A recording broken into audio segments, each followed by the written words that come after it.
comigo na primeira carta que Paulo escreveu aos Coríntios. Carta que o apóstolo Paulo escreveu aos Coríntios, a nossa primeira carta.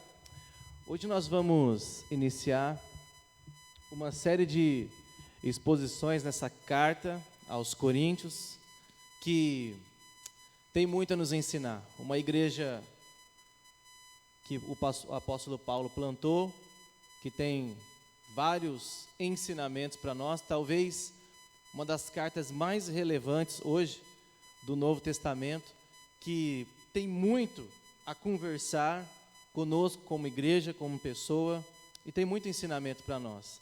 Para isso nós iríamos iniciar o capítulo número 1 de 1 Coríntios, a partir do versículo número 10 até o versículo de número 17. 1 Coríntios 1, do verso 10 até o 17.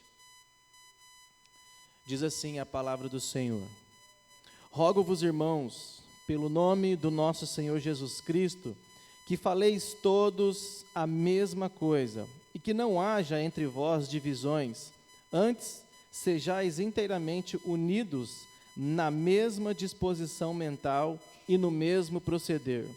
Pois a vosso respeito, meus irmãos, fui informado pelos da casa de Cloe de que há contenda entre vós. Refiro-me ao fato de cada um de vós dizer: eu sou de Paulo, e eu de Apolo, e eu de Cefas, e eu de Cristo. Acaso Cristo está dividido? Foi Paulo crucificado em favor de vós, ou fostes porventura batizados em nome de Paulo? Dou graças a Deus porque a nenhum de vocês batizei, exceto Crispo e Gaio, para que ninguém diga que fostes batizados em meu nome.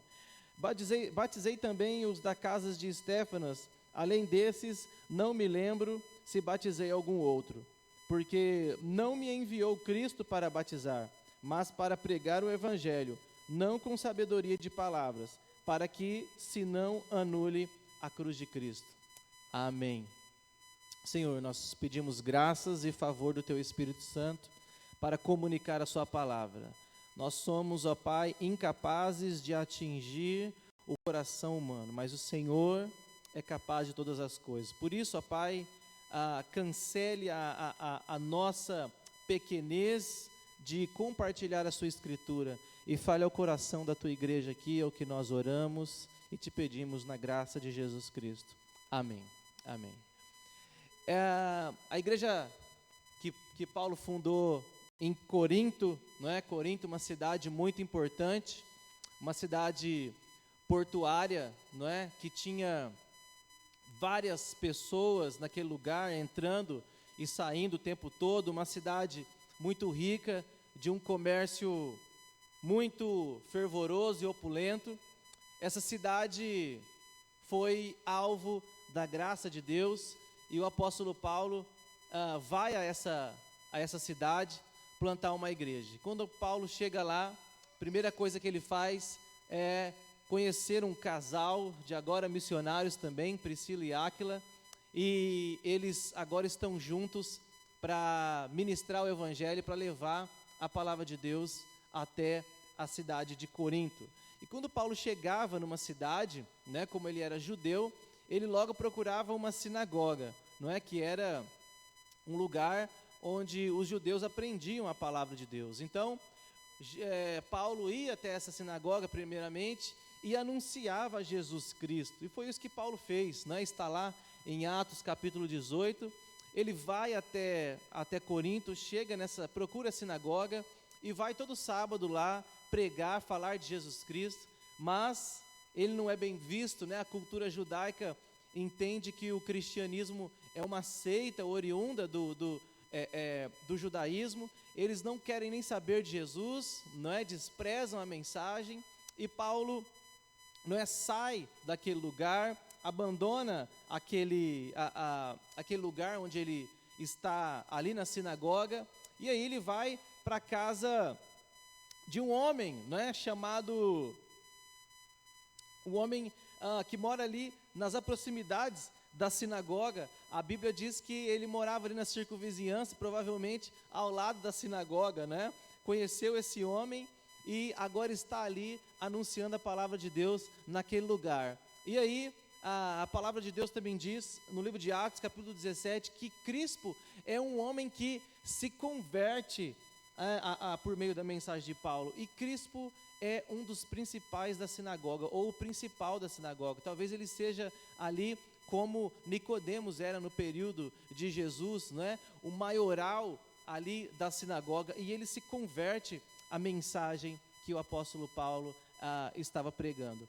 Por causa dessa retirada de Paulo da sinagoga, talvez ele tenha desanimado, né, e pensado que não ia poder anunciar o evangelho ali, mas numa noite ele tem uma visão e Deus fala para ele, fala, olha, não temas, né, não te cales, porque eu tenho muita gente nessa cidade. Então Paulo meio que renova suas forças para pregar o evangelho. Essa cidade era um centro também de adoração, não é? A deusa Afrodite, né, que é conhecida até hoje como a deusa do prazer, do sexo. Havia ali um templo para essa deusa, e uma coisa curiosa é que havia muitas prostitutas cultuais, né, mulheres que se relacionavam sexualmente com os homens que iam ali oferecer sacrifício a essa deusa, né, e era uma forma de adoração também. Havia mais de 1000 prostitutas cultuais no período em que Paulo está, e ele anuncia o evangelho, e ali a igreja de Deus cresce e prospera, e uma igreja nasce naquele lugar. Mas, como não chegamos à perfeição ainda, essa igreja também não, e ela tem vários problemas, e Paulo escreve essa carta para tentar responder algumas dúvidas dos irmãos e sanar alguns problemas que estavam acontecendo lá. Se você ler do capítulo 1 até o 4, nós temos o primeiro problema em que a igreja estava enfrentando, um problema de divisão, né? Os coríntios estavam divididos entre os pregadores, entre os líderes daquela igreja, e eles estavam se dividindo e formando facções naquele lugar. No capítulo 5 ao 6, nós temos um problema de imoralidade sexual, né? Nós temos um homem que está vivendo junto com a sua própria, praticamente sua própria mãe, né? A mulher do seu pai. E ele está aí na igreja de Paulo, tenta resolver esse problema. No capítulo 7, há um problema sobre casamento, não é? Os irmãos de Corinto as mulheres estão querendo se separar dos maridos que não são crentes, e por uma questão de filosofia grega pagã, eles não querem se casar, ou não querem viver as coisas feitas por meio do corpo, e o casamento é uma dessas coisas que eles querem desprezar e abandonar, e Paulo tem também que resolver esse problema. Nós temos aqui do verso 8 até o 10, uma divisão com relação à liberdade cristã, não é? Se pode comer carne sacrificada a ídolos, se não pode, se pode nos templos pagãos. Isso estava dividindo os irmãos, e Paulo tem que escrever a respeito também. Problemas com relação ao culto, né, do verso 11 até o 14, Paulo fala sobre os dons, e havia muitos problemas ali, não é? Dom de línguas e outras coisas em que Paulo tem que resolver também dessa igreja. E por último, mas não menos importante, um problema talvez agora teológico, né? O problema sobre a ressurreição dos mortos, por conta também da filosofia grega pagã da época. Os cristãos, os novos convertidos, não estavam crendo na ressurreição de Cristo. Eles não estavam aceitando a ideia de que Cristo morreu numa cruz, mas que ao terceiro dia ele foi ressuscitado por Deus. Então eles tinham uma visão muito difícil, e eles não conseguiam compreender a razão pela qual Cristo tinha que ressuscitar. E quando chegar lá no 15 você vai saber por quê, né? Mas agora nós temos que tratar aqui desse capítulo número 1, em que há um problema de divisão. E você fala assim, nossa, quantos problemas tinha essa igreja? E Paulo vai começar resolvendo um problema de divisão, não é? Não poderia começar pelo problema de prostituição, pelo problema de carne sacrificada, ou de qualquer outra coisa, mas ele começa pelo problema da divisão, e ele gasta 4 capítulos para responder isso, porque talvez seja o mais grave aqui, o mais importante, porque uma igreja pode até ter problemas, mas quando ela está unida, fica mais fácil resolver as coisas, né? Agora, quando a igreja está dividida, cada um pensando de um jeito, cada um preferindo um líder aqui e o outro ali, cada um desprezando um em detrimento do outro, aí fica difícil, a igreja fica rachada, e aí não tem como Deus trabalhar, e fica difícil compreender igreja, né? Já que esse é um ambiente de união, em que nós somos vários membros, mas pertencentes a um único corpo, que é o corpo de Cristo. Então Paulo começa falando de divisão, porque talvez seja o maior problema, e não só da igreja de Corinto, mas de todas as igrejas, né? Divisão, essa rixa, esse pensamento faccioso que muitas vezes toma conta do coração da igreja, do povo de Deus, precisa ser quebrado. E Paulo fala muito sobre isso daqui, uma exortação à unidade. A igreja se dividiu em grupos de apoio àqueles que de alguma forma o influenciaram na vida cristã. Nós temos aqui 4 divisões, 4 facções, não é? A igreja normalmente se divide em 2, né? Aqui estava em 4. Olha só, que confusão estava aqui. Tinha vários líderes da igreja. Primeiro, era o próprio Paulo. Então tinha um grupo lá que preferia o apóstolo Paulo. E quando eu falo que eles preferiam o apóstolo Paulo, eles abraçavam o ensinamento do apóstolo Paulo e desprezavam o ensinamento dos demais. Então é aí que está o problema. O problema não está ter uma preferência com a mensagem de um pregador. O problema está em você abraçar somente aquela mensagem como se os demais não falassem de Deus também. E o que está acontecendo é isso. Essas divisões estavam causando rupturas no laço familiar deles, no laço entre os irmãos. Então, tinha o grupo que preferia Paulo, não é? Talvez os gentios, não é? Que estivessem vindo de outras religiões, aceitado a Cristo, e Paulo vem com aquela pregação da graça de Deus, não é? Talvez esse povo fosse o que preferisse a Paulo. Nós temos também o grupo de Apolo, que era um grande orador, um homem de Deus, falava muito bem, não é? Nós temos o grupo de Cefas, né? O de Pedro, que provavelmente era composto mais daquele povo judaizante, né? Que guardava a lei ainda, que frequentava o templo e que pensava talvez até no retorno de sacrifícios e coisas relacionadas a isso, não é? E tinha aqui também o grupo que talvez é o mais perigoso, né? E o mais que se achava espiritual, que é aqueles que diziam, não, a gente não segue nem Paulo, nem Apolo, nem Cefas, nós seguimos a Cristo, né? Nós ouvimos apenas a voz de Cristo. Cristo não fala por meio de Paulo, Cristo não fala por meio de Apolo, nem por meio de Pedro. Cristo fala única e exclusivamente por mim, e eu só ouço a voz dele, né? Talvez esse seja o grupo mais perigoso de todos, né? O que nega toda a revelação vinda por parte dos homens de Deus e aceita apenas uma revelação que é do próprio Cristo. E por que eles pensavam desse jeito? Por que eles estavam com essa mentalidade? Porque eles vieram de um contexto greco-romano. E a Grécia, né, o berço da filosofia, nas praças, nas ruas, os filósofos sofistas ficavam lá, expondo suas ideias, seus pensamentos, suas visões sobre a realidade das coisas, sobre as verdades. E eles tinham uma oratória muito boa. E era por meio do falar que eles convenciam os homens das verdades que eles estavam afirmando e das filosofias que eles entendiam por verdade. Então eles chegavam no local e começavam a expor o seu pensamento sobre as coisas, sobre a vida, sobre Deus, sobre a família, sobre várias coisas. E aí o grego era convencido por aquele que conseguia manusear melhor as palavras e falar melhor. Aquele que conseguia convencer melhor por meio das palavras, o homem olhava assim e falava, não, olha, eu acredito no que esse homem está falando. Eu sou de fulano, eu sou desse filósofo aí, eu gosto dele, eu me familiarizei com ele. E aí, esse grego sai desse contexto pagão e vai para a igreja. Mas ele continua com uma mente pagã ainda. E aí ele ouve Paulo pregar, ele fala, olha, Paulo prega muito mais que Pedro. Eu gostei muito mais da mensagem de Pedro. Essa pessoa vem para a igreja e fala, não, eu acho que Cefas é bem melhor. Não, eu prefiro ficar com Pedro, eu prefiro ficar com Cristo. E esse tipo de coisa que uma hora estava no mundo, agora passa para dentro da igreja. E essa mentalidade, essa filosofia pagã, domina a mentalidade agora desses irmãos. E Paulo precisa trabalhar com isso. E ele começa falando justamente da unidade do corpo de Cristo, né? Ele diz: rogo, pois, irmãos, pelo nome do nosso Senhor Jesus Cristo, que faleis toda a mesma coisa e que não haja entre vós divisões, sejam inteiramente unidos na mesma disposição mental e no mesmo parecer. Paulo roga a uma união.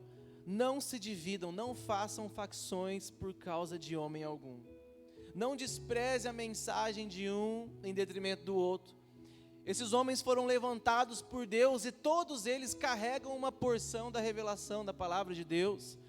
Você não precisa escolher um e desprezar os demais. Vocês precisam andar unidos como é o corpo de Cristo. O corpo de Cristo não está dividido. Vocês precisam de união, né? Paulo está falando aqui: eu rogo a vocês. E aí ele continua: olha, eu ouvi um irmão, não é? A vosso respeito, fui informado pelos da casa de Cloe. E aqui Paulo acaba com mais uma coisa, não é? Que é a fofoca, não é?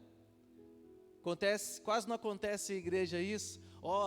Me falaram isso, ouvi isso, mas você ouviu de quem? Não é? E aqui Paulo já começa e já corta o mal pela raiz. Ele não fala assim: olha, fiquei sabendo que está acontecendo isso. Não, ele diz: os irmãos lá da casa de Cloe me disse que está acontecendo isso entre vocês, que vocês estão se dividindo, que vocês estão brigando entre si, facciosos, preferindo uns aos outros. Eu sou de Apolo, eu sou de Cefas, eu sou de Cristo, eu sou de Paulo, né? E aí Paulo no verso 13: acaso Cristo está dividido? Como vocês podem se dividir como igreja, se o corpo de Cristo não está dividido? Se ele morreu justamente para unir um povo de toda a raça, tribo, língua e nação, como vocês podem se dividir dessa forma? Como vocês podem dizer que não são irmãos uns dos outros, por causa de preferência da liderança, dos líderes, dos homens que eu levantei? Então, o apelo de Paulo é para a união do corpo de Cristo. Cristo não está dividido. E ainda que Cristo não está dividido, Paulo também não foi crucificado em favor de vocês. Como vocês podem atribuir a mim uma honra que eu não mereço, uma honra que eu não devo ter? Vocês estão me admirando até acima do próprio Deus. Essa não é a minha vocação, essa não é a minha. Eu não morri por vocês, eu não fui crucificado para vocês. Esse é o problema aqui dessas facções. Eles estão invertendo as prioridades e colocando os homens acima de Deus.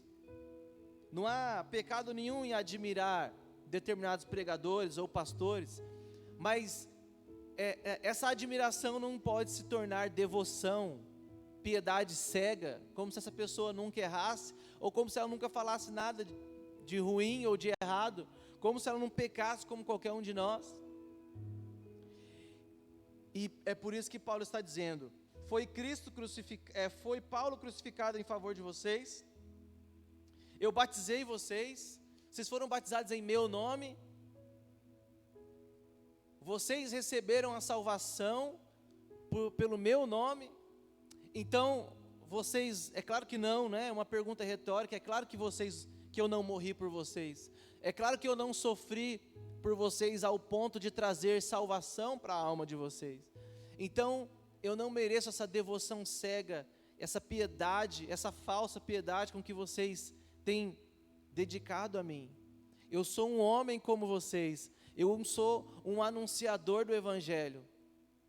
E Paulo está dizendo aqui que Cristo não está dividido, que ele não foi crucificado em favor dos homens, e que ele também não tinha batizado nenhum deles, ou a maioria deles.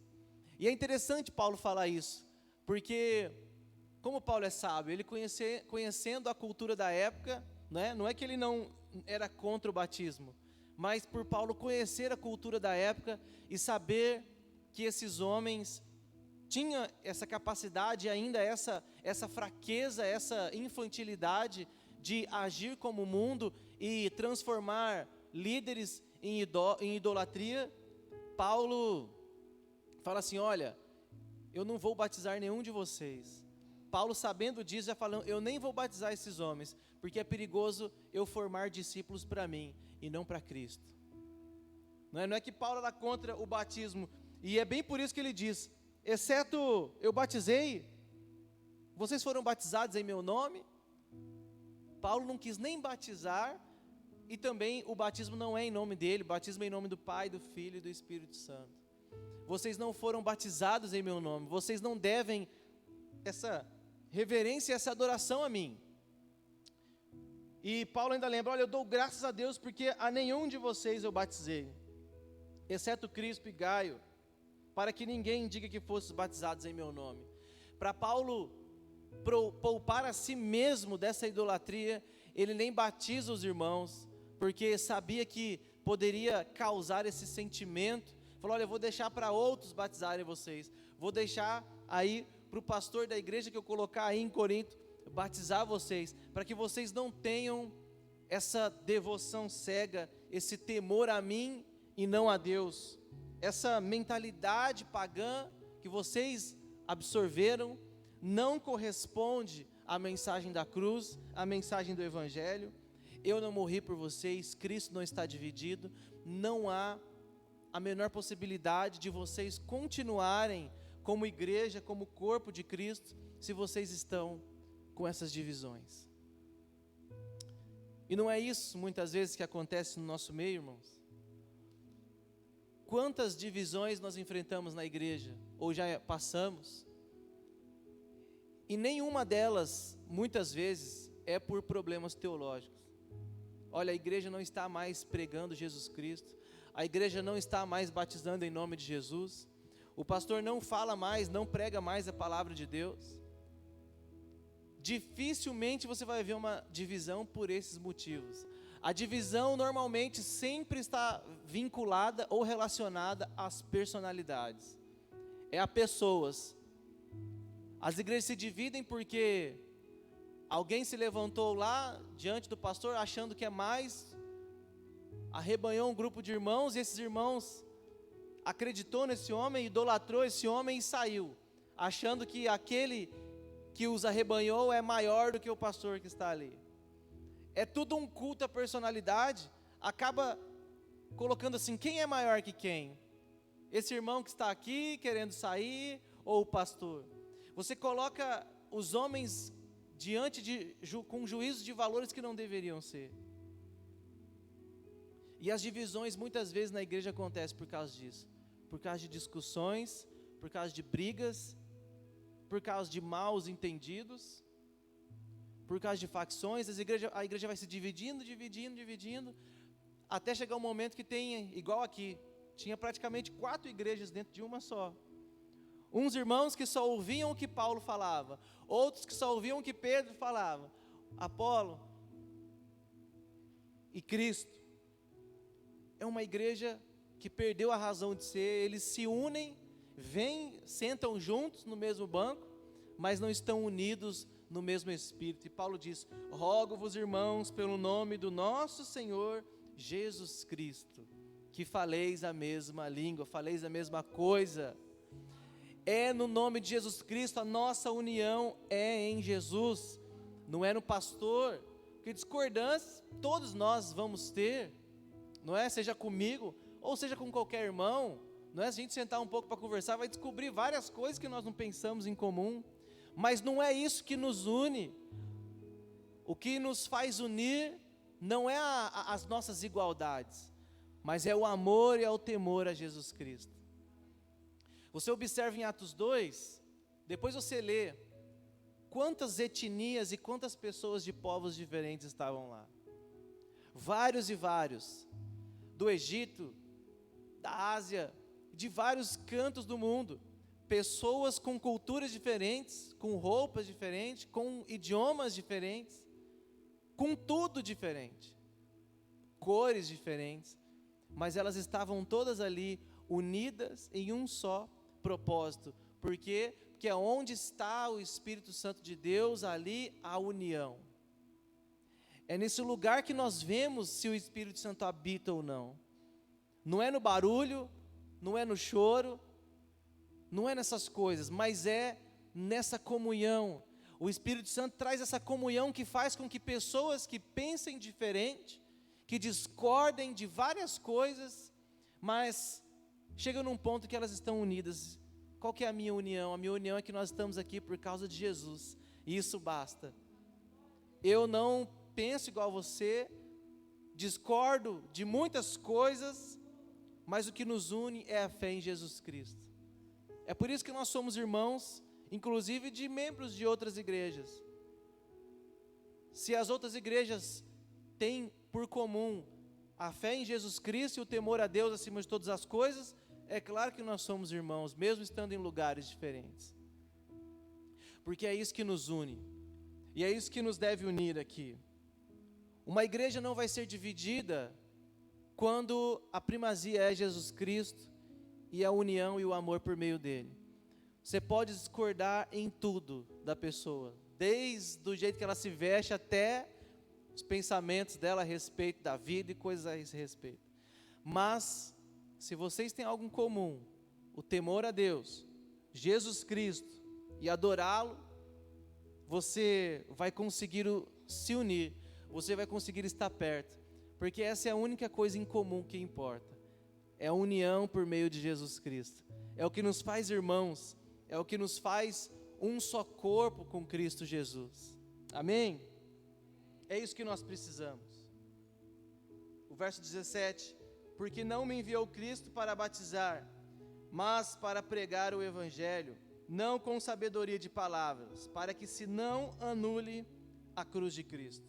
É claro que Paulo deveria e também batizou, mas um dos motivos pelos quais ele não queria batizar é justamente por causa dessa vertente, desse pensamento que ainda havia na igreja.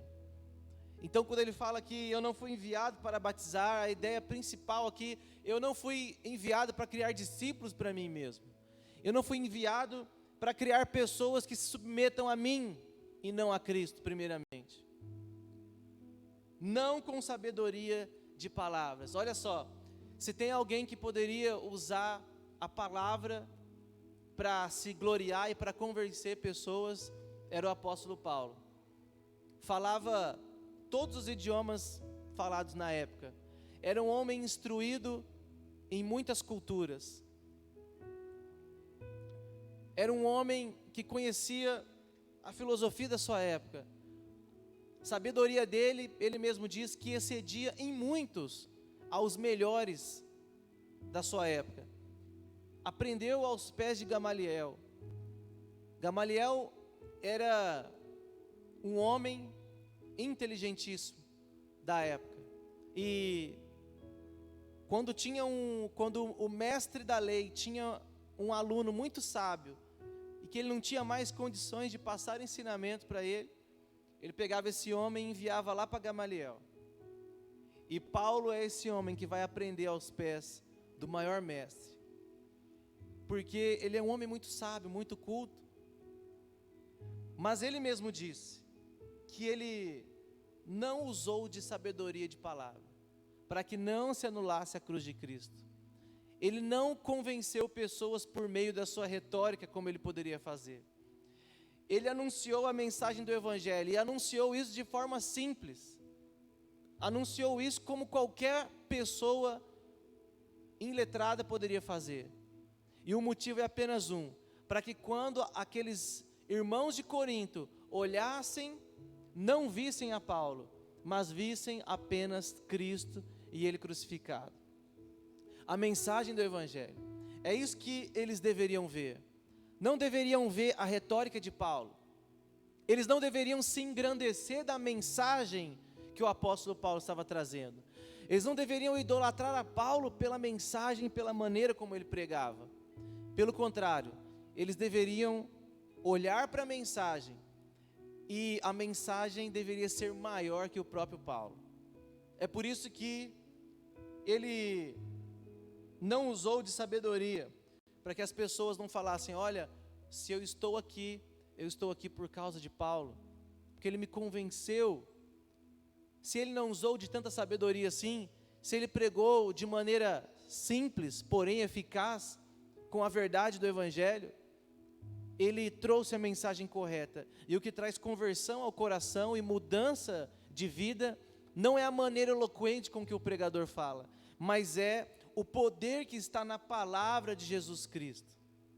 Então, a mensagem do Evangelho anunciada por Paulo era uma mensagem de poder, de graça, de unção, mas era uma palavra simples, que todos entendiam. Não era uma palavra com um poder eloquente muito grande em que somente os sábios compreenderiam, ou que as pessoas iam ficar tão admiradas ao ponto de falar: nossa, esse é o homem que eu quero seguir. Eloquente, fala muito bem, ele fala melhor do que todos, não é?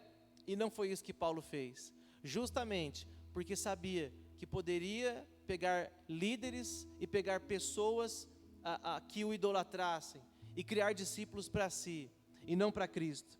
Paulo não queria dividir a igreja, pelo contrário, ele queria tornar todos discípulos de um único mestre, Jesus Cristo, e esse crucificado. Essa é a mensagem, e tudo isso ele fez para que a mensagem da cruz não fosse anulada, para que não se anule a cruz de Cristo. Quantos pregadores nós temos visto hoje, que você lembra tudo, menos da mensagem. Você lembra da roupa dele, do cabelo dele, do sapato brilhante, você lembra de tudo, da voz alta, você lembra das performances, lembra do testemunho, lembra de tudo, você só não lembra o que ele pregou, porque ele fala mais dele do que de Cristo, e as pessoas choram e se emocionam, mas aquilo não flui de um coração quebrantado pela mensagem do Evangelho.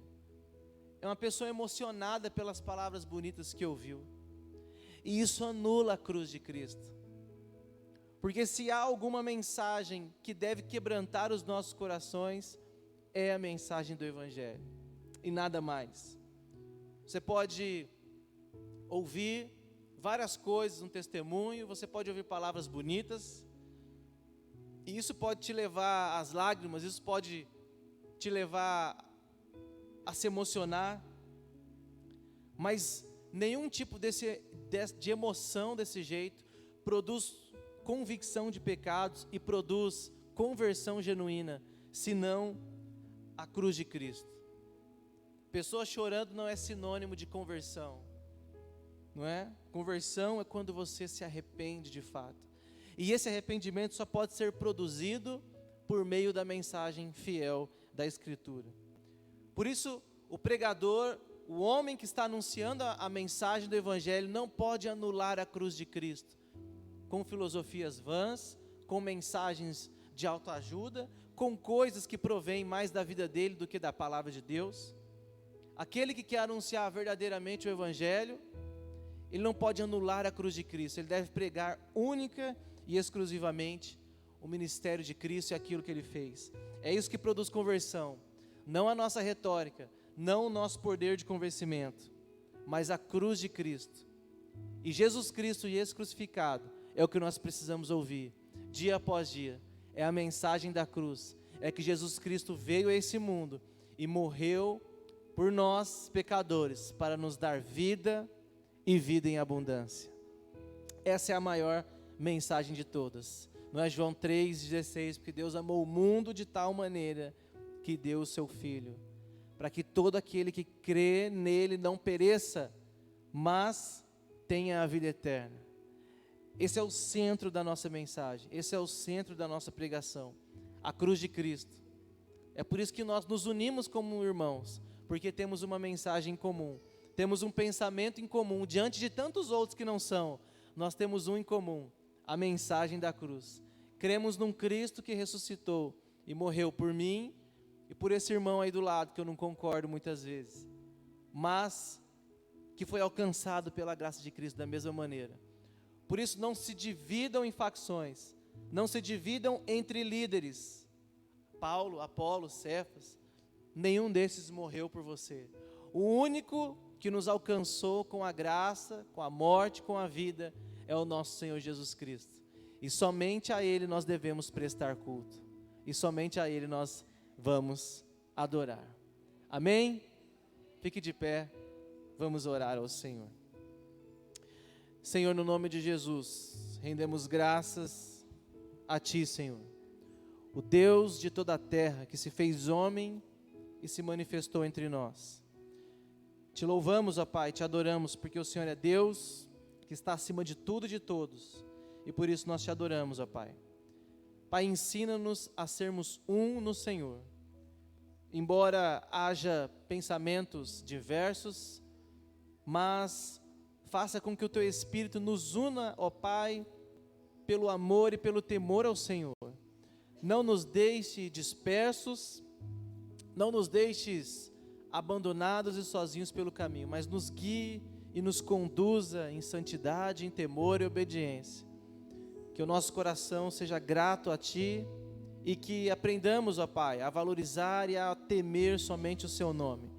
O Deus que morreu e se sacrificou, para que a Sua mensagem não seja cancelada e que a cruz de Cristo seja o lugar mais alto e mais temido de todos nós. É assim que a Sua igreja ora, em nome de Jesus. Amém. Amém.